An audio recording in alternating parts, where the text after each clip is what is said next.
नमस्कार मित्रांनो, ठरलं तर मागच्या 9 ऑक्टोबरच्या भागात असं पाहायला मिळणार आहे.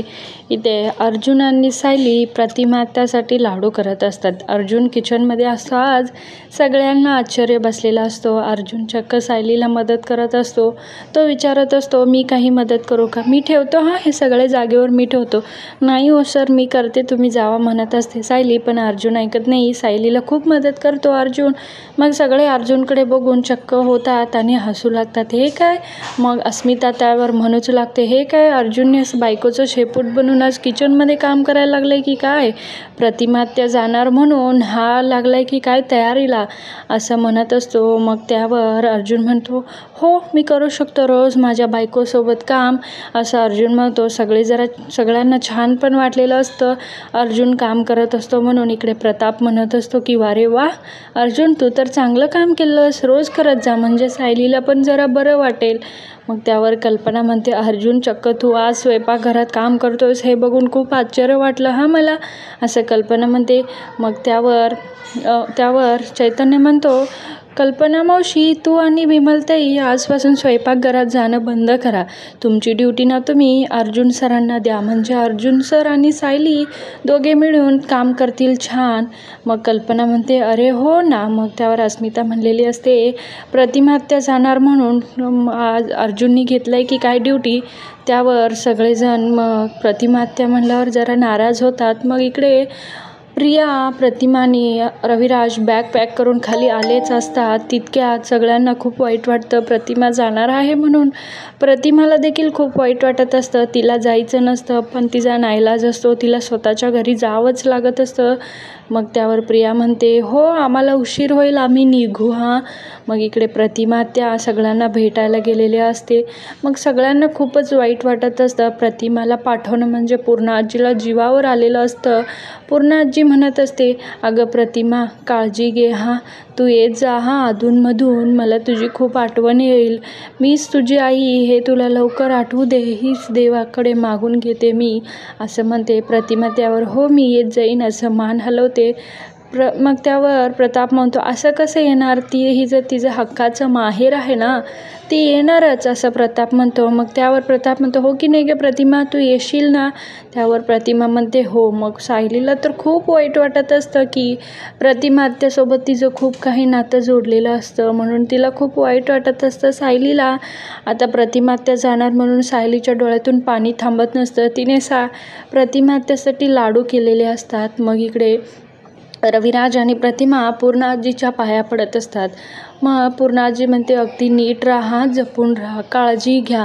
मग कल्पना म्हणते, प्रतिमा तू माझी मैत्रीणच आहेस ग, मला आनंदच होत आहे की तू तुझ्या घरी जात आहेस, पण वाईट पण वाटत आहे की तू इथून जात आहेस, तुला खूप मिस करणार ग आम्ही, असं कल्पना प्रतिमाला म्हणते. त्यावर प्रतिमा अर्जुन म्हणून असं हाक मारते. मग अर्जुन कडे जाते. मग अर्जुनला पण चांगलं वाटत असतं की प्रतिमा त्याला हाक मारलेली असते. तिने त्याच्यासाठी बदाम, काजू असं हातात मुठीत आणलेलं असतं. हे बघून सगळ्यांना आनंद वाटतं की प्रतिमा जशी आहे तशीच आहे, जसं अर्जुनला काजू बदाम देत असते. हे बघितल्यावर तर सायलीच्या डोळ्यात पाणीच राहत नाही.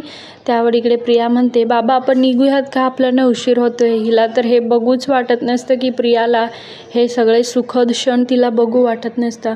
मग त्यावर सायलीला पण बाय करत असताना सायली म्हणते, थांबा मग तितक्यात सायली लाडूचा डब्बा आणते. मग कल्पना म्हणते, सायली हे तू केलंयस लाडू, म्हणजे तू पहाटे उठून लाडू केलेस? मग त्यावर विमलते म्हणते, हो पहाटे उठून किती सगळं काम आवरून टाकले त्यांनी, माझ्यासाठी काहीच काम ठेवलेलं नाही आहे, असं त्यावर म्हणते. मग सायलीला खूप रडू येत असतं.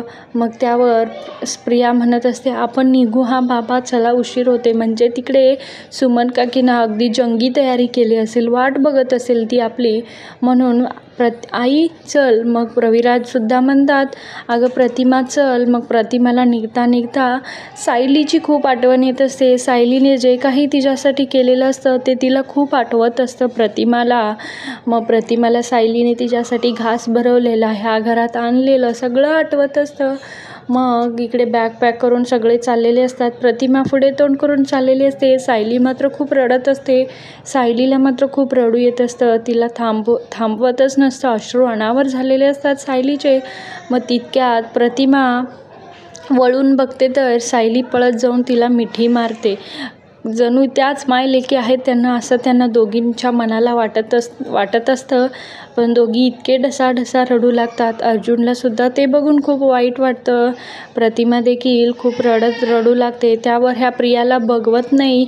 ती म्हणते, हे काय प्रकार चाललेला आहे, आपण हे यांच्या दोघींच्यात कळण्याच्या आत निघायला हवं. म्हणून प्रिया चला बाबा म्हणून म्हणत असते. तितक्यात सायली म्हणत असते, काळजी घ्या. मग प्रतिमा म्हणते, तू सुद्धा काळजी घे हां सायली, मी अधूनमधून येत जाईल. मग प्रतिमाने तिच्या बॅगेतून काढून सायलीसाठी तिची साडी देते. ही साडी ना तुझ्यासाठी. मग सायलीला ते साडी पाहिल्यावर अगदी आनंद गगनात मावेनासा इतका होतं. ती रडतच खूप हसते. आणि इकडे प्रियाला वाईट वाटत असतं की तिला काही साडी दिलेली आहे. मग इकडे सायली ती साडी जपून ठेवते. तरीसुद्धा तिला अश्रू अनावर होतात. त्या साडीकडे पाहूनच सायली खूप रडत असते. मग प्रतिमा, रविराज आणि प्रिया हे तिघेही निघतात. सगळ्यांनाच खूप वाईट वाटत असतं. आता सुभेदार कुटुंबात प्रतिमा नसणार ह्याचं खूप सगळ्यांना वाईट वाटत असतं. सगळेच गप्प शांत असतात. आता प्रतिमा गेली आहे, कोणालाच करवणार नाही. तितक्यात अर्जुन सायलीला सावरत असतो. येतील त्या प्रतिमा ते आपल्याला भेटायला, असं अर्जुन सांगत असतो. इकडे सुमन आणि चैताली दोघे मिळून प्रतिमा येण्याची खूप जोरदार तयारी केलेल्या असतात. चैताली म्हणत असते, अगं सगळी तयारी केलेली आहेस ना गं चैताली, अगदी फुलं किती छान आहेत गं ताजे. वहिनींना ना आर्टिफिशियल फूल अजिबात आवडत नाही, त्यांना ना ओरिजिनल फूल आवडतात. आजपासून आपल्या घरात फक्त ओरिजिनल फूलच येतील हां चैताली. आणि सगळी तयारी झालेली आहे ना. अरे बापरे, आमचे हे कुठं राहिले, आज प्रतिमा वहिनी येत आहेत ना, त्यांना काहीच कळत नाही. अहो कुठे आहात, लवकर या असं ही सुमन नागराजला ओरडत असते. नागराज तितक्यात, काय आहे तुझं, मग तुम्हाला काही वाटत नाही आहे का, आज प्रतिमा वहिनी घरी येत आहात. मग नागराज गप्प बसतो. आणि तितक्यात रविराज, प्रतिमा आणि प्रिया तिघे घरी येतात.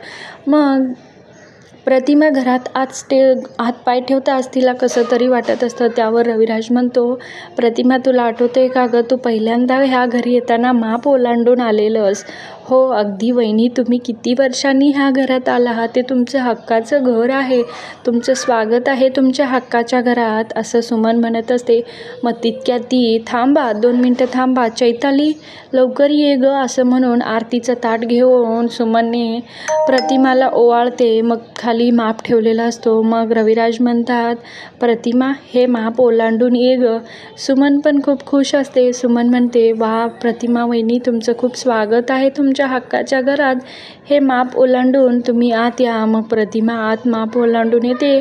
तिला हे घर खूप नवं वाटत असतं, तिला काहीच आठवत नसतं. मग रविराज म्हणतात, ठीक आहे प्रतिमा, तुला काही आठवलं नाही तरी चालेल, पण हे घर तुझंच आहे. इकडे प्रतिमा आणि तन्वीचं फोटो लावलेले असतात. ती त्या फोटोकडे बघत असते की रविराजसुद्धा बघत असतात. मग प्रतिमा तिचे फोटो कुठे आहेत हे सगळं बघत असते. तिला काहीतरी वेगळंच वाटत असतं की कारण तिला काही आठवलेलं नसतं, अजून थोडंफार काही आठवत असतं. मग त्यावर सुमन म्हणते की वहिनी, तुम्हाला काहीतरी ओळखीचं वाटते का हो ह्या घरात. मग त्यावर तन्वी म्हणते की ठीक आहे, आईला थोडा आराम करू दे, आत्ता तरी आलो आहोत ना आम्ही. मग रविराज म्हणतो, प्रतिमा चल तुला आमची खोली दाखवतो. मग प्रतिमाला घेऊन रविराज खोलीमध्ये जातात. मग प्रतिमा आणि रविराज खोलीमध्ये जातात. इकडे सुमन म्हणते, मी स्वयंपाकाची तयारी करते. मग चैताली पण गेली. मग त्यावर इकडे नागराज आणि प्रिया बोलत असतात, काय अर्जंट होती का प्रिया तुला तिला इथे हाणायची, म्हणजे तुझा तो खोटारडा बाप आणि माझी खरी बायको ते ना चौकशीच करत बसले आहे तिकडे, नजराच आहे आपल्यावर त्यांची, आता काय करणार आहेस तू इथे, म्हणजे हे तर चुकलं ना, त्या सुभेदारांच्या घरात सगळे मिळून तिची मेमरी आणत नाहीत, ह्या घरात तिची मेमरी तर परत येऊ शकत नाही. असं दोघे बोलत असतात. इकडे सायलीला मात्र खूप वाईट वाटत असतं. प्रतिमा आत्या गेलेलं. मग अर्जुन तिला कसंबसं सावरत असतो. अर्जुन म्हणत असतो की मी सायली येतील प्रतिमा आत्या, तुम्ही इतका का वाईट वाटून घ्याल? तुमचं आणि नातं त्यांचं कधीही संपणारं नातं आहे. त्या तुम्हाला भेटायला नक्की येतील. त्या त्यांच्या घरात नक्की सेफ आहेत असं अर्जुन तिला सावरत असतो. आता येणाऱ्या भागात असं पाहायला मिळणार आहे, सायलीसाठी एक वेगळीच नोटीस आलेली असते. आश्रम केसवरील स्टे हटलेला असतो. महिपत आणि साक्षी त्या जागेवर मोठं त्यांचं हॉटेल बांधणार असतात. हे ऐकून सायलीला धक्का बसून ती चक्कर येऊनच पडते. अर्जुन बघतो तर काय, सायलीने सांगते ते बघा तिथं लेटर आहे. मग ते अर्जुनसुद्धा सगळ्यांना वाचून दाखवतो की आश्रम केस गेलेला आहे आपल्यापासून. महिपत आणि साक्षी त्यावर हॉटेल बांधणार आहेत. सायली खूप आता आश्चर्यात असते.